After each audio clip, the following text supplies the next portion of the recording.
Hi, good morning everyone. Hope you're having a great day. Welcome to today's session and I hope you're having a fantastic day so far. I'm not sure how many of you know about this book. Light from Many Lamps is one of the books which is recommended in books by Sir Abdul Kalam. And actually this book was written somewhere around 1951. 1951.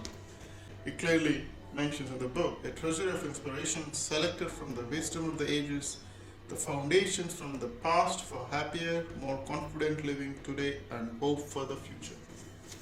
Really, it's a great book. It talks about happiness and enjoyment of living, faith and inner calmness, courage and conquest of fear, confidence and achievement, self confidence and development of character, personality and relationships to others, peace of heart and mind, love and family life, contentment in later years, hope for the future.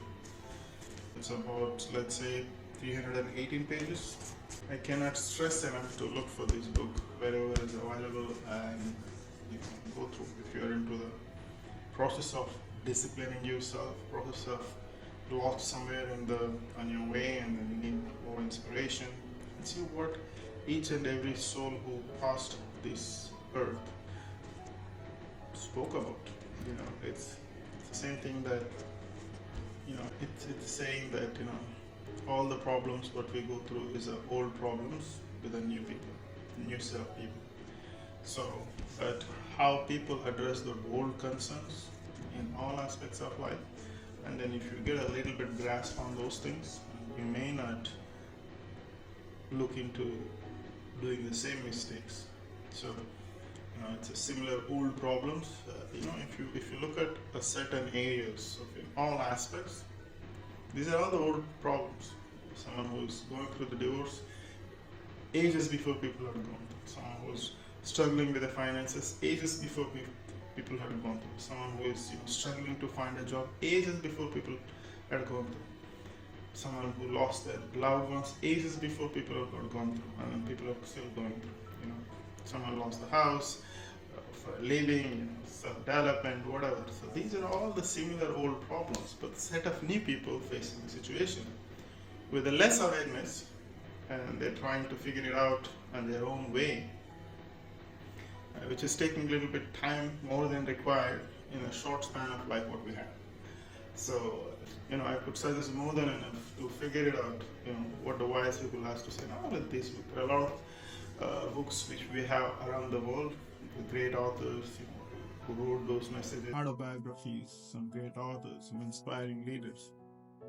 They all had gone through a lot of challenges before they rise up to the world and to be get notified. Maybe there are many people who is not got notified, but let's say, but they lived their life and behind the doors and with full of happiness and joy.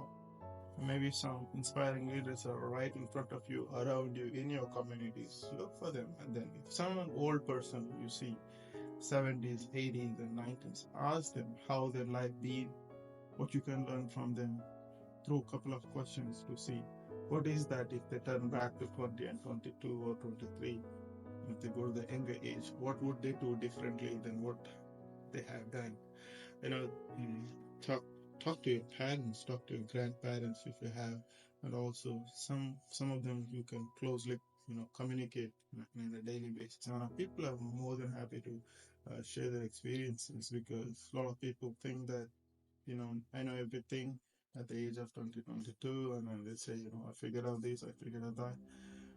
Let me tell you something, that every day is a battle, every day is a new adventure, every day is a new situation, every person you meet is an unknown territory, which we need to have a good enough to skill to understand how the people work and how the people mindset work, what are the motives behind them. There are many books which can help to go in the direction.